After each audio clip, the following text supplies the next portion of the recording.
Bonjour. Eh bien donc Virginie, conseillère en prévention au service de santé au travail 72. Alors les médicaments, pour certains, ont des pictogrammes. De niveau 1, on peut trouver des sirops contre la toux ou des hypotenseurs. Sur un niveau 2, on peut avoir des produits antihistaminiques. Et sur un niveau 3, on va retrouver des produits qui peuvent s'apparenter à des somnifères.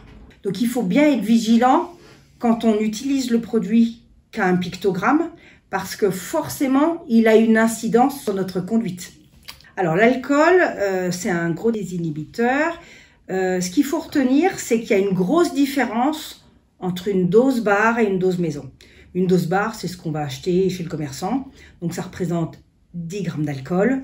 Chez soi, un verre maison, c'est au moins 2, voire 3 fois la dose. On a un champ visuel qui va être rétréci. Des réflexes qui vont être ralentis.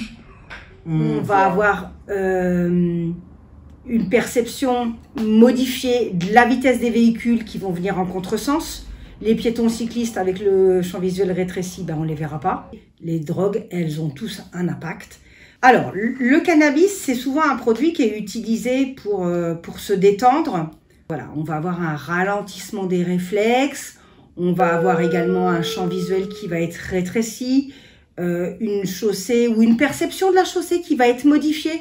Donc du coup, forcément, toutes ces informations qui vont arriver au cerveau vont perturber nos réflexes classiques. Un produit comme la cocaïne, qui va être un produit stimulant, va avoir l'effet, entre guillemets, un peu inverse, pour lequel il va falloir accélérer. Les produits peuvent être consommés seuls, mais majoritairement, ils sont en polyconsommation, associés à de l'alcool ou associés à des médicaments.